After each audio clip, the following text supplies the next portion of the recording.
Hey everyone, welcome back to the channel, and we're going to be looking at another couple of articles linked to special needs.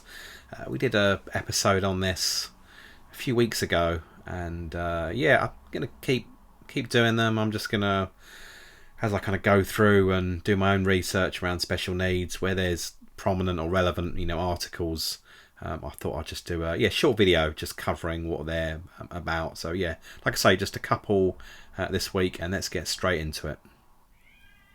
So the first up, we've got arguably a good news story. So thousands of youngsters with SEND get more support in securing work experience. This is, as you'll see, an article from the Mirror in the UK. So ministers are driving ahead of efforts to help more youngsters get valuable skills for work amid a shocking 1 in 8 young people. They're not in education, not in employment, and they're not going through, through training. So that is it's a worrying statistic. What numbers are we talking about?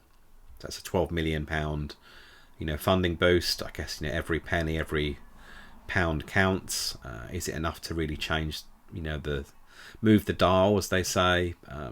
It's a step in the right direction, and for those that will benefit, then clearly it is fantastic. But I think looking at the broader issue, broader challenges, it's probably not a it's not a significant amount of money when you kind of apply it to the extent of the issue that is underway. So that money will go to 4,500 people will get employment experience after the Department of Education today extended the supported internships program. There seems to be a prerequisite here. You need to have an EHCP, so an educational healthcare plan, which is for those 16 to 24-year-olds, which is the scope of the EHCP, and in turn that will allow you to secure a work placement supported by a job coach. And for me, I do think a lot of businesses could do more in this regard. A few, certainly in the UK, probably perhaps less so with US and Trump, but UK, diversity, inclusion, policies, particularly around recruitment and around how they should support their staff.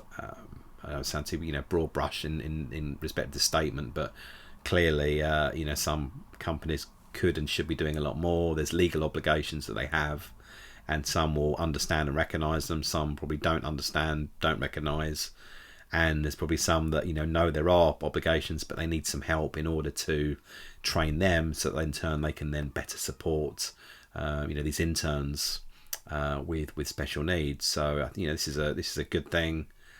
It talks about a few sectors, so placements would be hospitals, supermarkets, banks and more. So a good little article, and it's a step in the right direction. Hello, I'm Ed, father to Finn, who has significant special needs. This channel covers our journey and provides a parent's perspective on caring for someone with disabilities.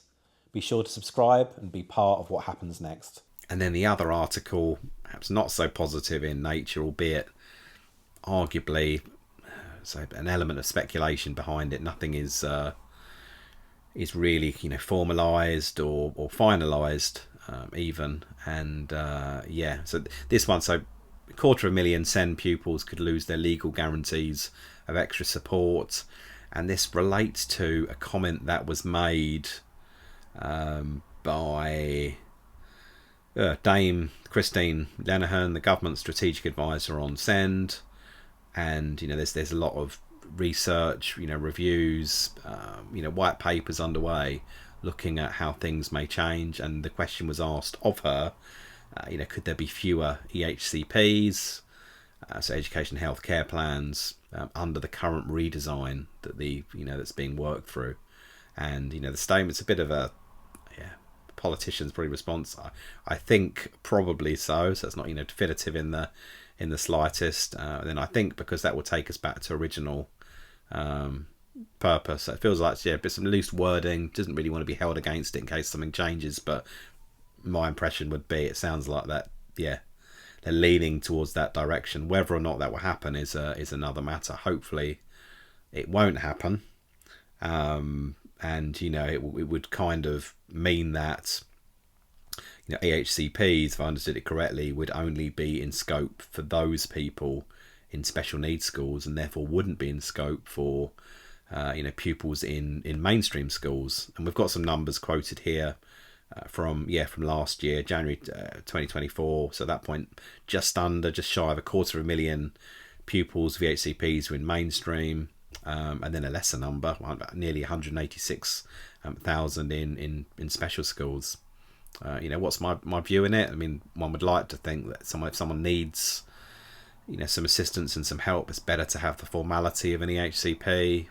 Clearly there's an element of cost to this, which is making them look at options around reducing the scope. If someone needs help, they need a plan, far better to have something that's smart and tangible and all that good stuff, so that can be measured. There's something there for the school, for the parents to measure whether or not the child's going in the right direction. And I don't think I was going to say, perhaps I don't think it is too naive of you. One would think a special needs school is specialised in this kind of stuff. So if anything, one would think the mainstream schools, probably would benefit more from having that EHCP with the structure than the special schools. But I don't know if that's too simplistic a take. It feels like it's the wrong way round. So we'll see. Like I say, nothing's a given. It's just a comment that was made.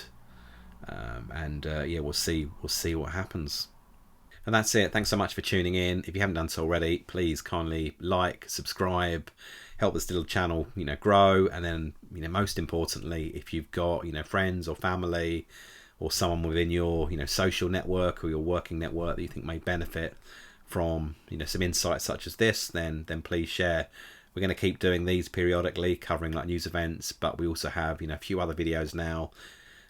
Fairly young in our channel age. We've got about 10 videos underway looking at a parent's perspective, i.e. myself and my wife, our perspective on special needs parenting. So all things from support through healthcare, education, working through some jargon, and just talking about the lessons that we've learned. So welcome if it's your first video, and we'll see you all in the next one. Thanks very much for the support.